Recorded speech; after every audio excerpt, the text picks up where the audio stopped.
Just want to start out with what's going on in today's vlog. Please first hit the like button, hit the subscribe button, and please share this video with as many people as you can. Find me on Facebook at Car Carrier TV, and please enjoy the video. Today what we have coming up is actually a little bit of a training program for brokers. So I'm trying to talk about how brokers can help serve us better so we can help serve them better.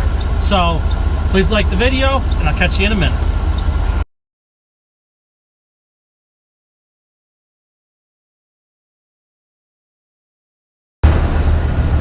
Good morning, guys. How are you doing?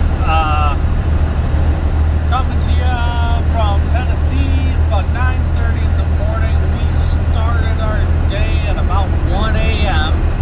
So we have already delivered today. And then, and now we are on our way up to the rail yard. We got to load 9 Sentras, going back down into North Carolina. We're going to get those loaded up, and we'll be parking here shortly. I might, after I'm done loading, get an hour, maybe an hour and a half, back towards Knoxville, and have to call it a day, which is fine. We're going to get up bright and early tomorrow morning around 2 a.m. and we're going to head on down to North Carolina. We'll get those delivered right as the dealership opens. We got 2 drops, one in Salisbury and the other one in, I think it's Roanoke Rapids, North Carolina. So they're about 45 minutes to an hour apart from each other. The second one is, we're actually going to go kind of past it. We're going to be cutting down 40 down into North Carolina. So we'll actually be running beyond it and then coming back to it, because it's kind of north of 40, and there's no point in running north then back down, then come back and go back north again to get back home. So that's the plan for today, and tomorrow obviously, but kind of wanted to get started today on a little bit of a training course for brokers. I had a comment on one of my my vlog from yesterday. By the way, sorry that my Monday's vlog didn't get posted until Wednesday. Monday night when I parked, I had no internet service. Tuesday night when I parked, I had no internet service. So finally Wednesday, I finally had internet to get the vlog uploaded. So I'm sorry it's a little late. I'm recording this one Thursday morning. I will be uploading this one tonight. And then I'll try to do another one for you tomorrow so I can get my 3 in for the week. But a little training for brokers. Because the comment was the fact that now, and this comes more with the reefer and van side, but it does also relate on the car hauler side as well. That they don't take into account retention time, detention time, detention. Yeah, I don't know which way that goes, but either way, you know what I'm saying. The time it takes to get loaded, time it takes to get unloaded, the cost for lumpers to get their freight off the trailer, and brokers just don't seem to understand all that. And it kind of does relate in the aspect of response of we have the same issue with a lot of brokers. There are some brokers that know the ins and outs, but there's a lot of brokers that don't understand car hauling really at all. And really, I mean, to be a broker, you do have a fairly rough job in the aspect of you need to pretty much know the weights and size, shape of every vehicle that has been produced. I would say from about 98 on average. Because we do get some late 90s, early 2000 vehicles from time to time to haul. Not a whole ton, but it does happen. So you have to know it. And then on top of that, on top of knowing every vehicle on the market, so you pretty much have to be a car person, you also have to know the ins and outs of every car hauling trailer and head rack that has been made since about 95 on. And don't laugh at me, but yeah, there is a lot of trucks that are out there from 1995 that are still running today. So I wouldn't laugh too hard about that comment. But yeah, so they have to know the ins and outs of all that. Then they have to know the difference between wheel strapping and chaining, which cars you can, which cars you can't. Like a lot of the Lincoln Navigators and S-Class Mercedes and Land Rovers and stuff like that, they may have chain tie downs, but you can't chain them down. You can, but you need to know how to shut off the airbag system in the car. And I'm not talking the one that comes out the dash. I'm talking the air ride in the suspension. Because nothing like chaining down a Navigator, showing up at the dealership, the air ride doesn't come back up, and you just realize you just cost yourself $5,000–$6,000.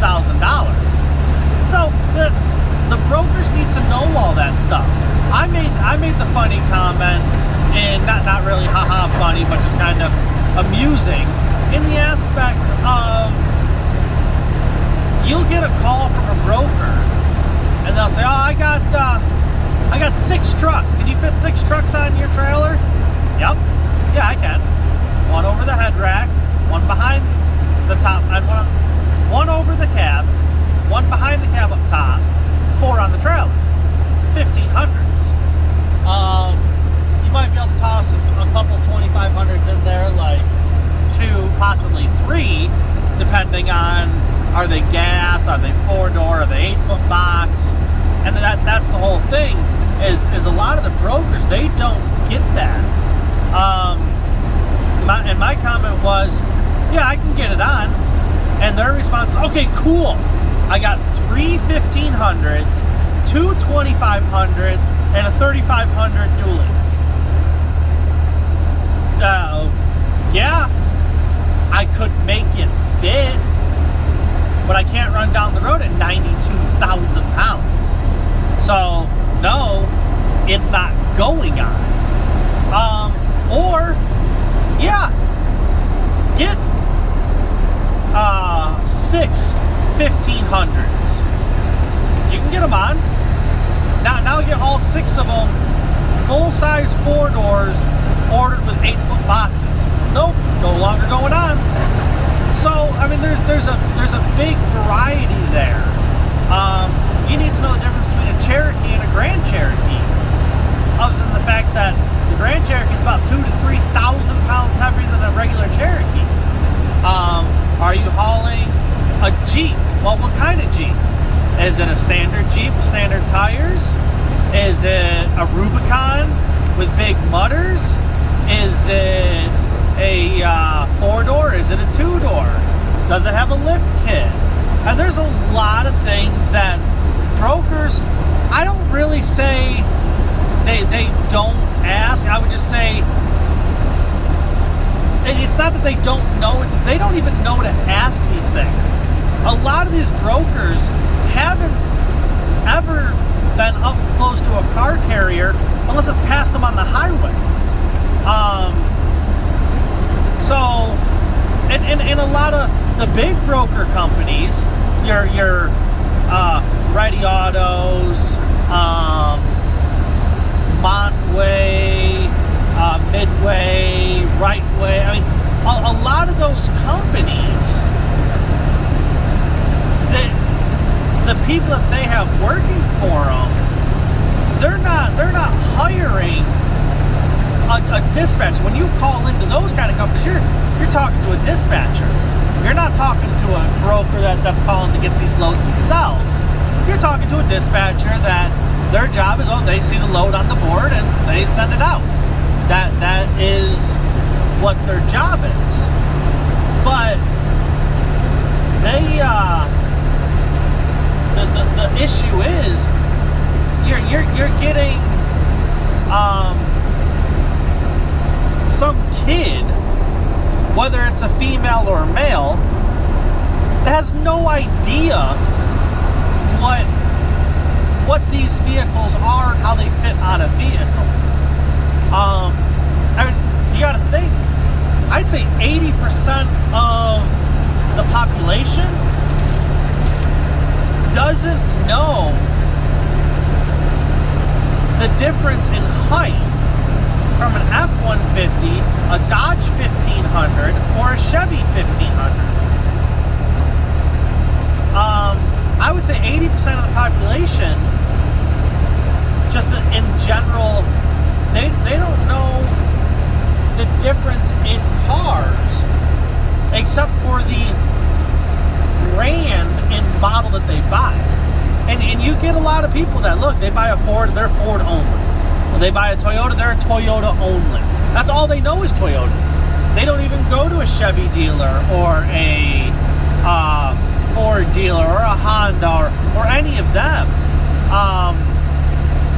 And you got to think, for somebody to hire, a company to hire somebody like me or somebody like me that has 10 years of experience. Again, not saying I know everything, but I know my cars for the most part. I still screw things up every now and then, but I know my cars. Look, you're not going to hire me and get me building loads and dispatching for $30,000 a year, which is what a lot of these brokers are trying to get. $25,000, $30,000 employees, just more or less a glorified secretary, answers the phone and goes, yeah, I see that load. It's on our load board still. It's still available. And that's as much as they know. They probably at that point don't even know what kind of car you're possibly hauling. All they see is like my load here, Nashville, Tennessee to North Carolina, 2 stops. Salisbury and Roanoke Rapids. That's it. Oh no, not Roanoke Rapids. I'm sorry, I misspoke. Wilkesboro, North Carolina. But yeah, that's as much as they know. So you kind of have to educate the broker when you call, in the aspect of, look, they're booking a load. Maybe they think they're giving you a great rate at 65 cents a mile per vehicle on a load of 6 pickup trucks, and they're thinking, oh well, yeah, we're doing, that's a great rate because normally we're trying to get these things, we're trying to get loads booked out at 40 cents. So they're thinking they're making a great, and they're giving you a great rate. But in actuality, you got to explain to them, look, yeah, maybe 6 pickup trucks, that's a full truckload. You have to pay for the other 3 spots. empty decks are empty checks. So we have to make the money. Just because your load is 55 cents a car from Oklahoma City to Atlanta, paying $2,600, and you think, oh, well, that's a great rate. No, it's not. That's a $4,000 run. You give me 10 cars, I'm going to charge you $400 a piece. That's $4,000. You're a bit off. So, and then you kind of can't blame them for not knowing. That's like blaming your 6-year-old for not knowing algebra. It kind of comes from the territory that the person's 6 and that your kid's 6. It also comes from the territory that the person you're talking to on the phone probably has no clue about the car carrier industry. They may have been a dispatcher for a dry freight company, and they're going, well, we're dispatching loads at $1.60 to $2.10 a mile. Why are you complaining at me when I'm paying $2.90 a mile? They're thinking they're giving you a fantastic rate when they're not. $3.50 a mile is about minimum to take anything. If you're a full 10-car Stinger. So it's I see on Facebook and stuff like that people bashing the broker and that sort of thing, and I hate to come to their defense, but you have to look at it from both sides, and they also have to look at it from our side. This isn't a hobby. I love what I do, but this is not my hobby. I have hobbies. Usually includes putting waders on and holding a fly rod for 7 or 8 hours in a stream that's up to my shins. I call that a hobby. Driving this truck is not my hobby. I love driving the truck, but it's not my hobby. I do this to support myself and my family. So don't get rude with us when we ask for more money. And the same thing, drivers, guys, don't get rude with the broker when they're trying to give it to you at $2.10 a mile for a 9-car load. Don't just ignore the post either. I mean, I call on them. I call on those loads all the time.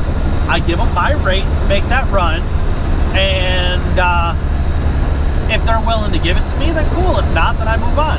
But I got a beep, so I'll be back in a minute.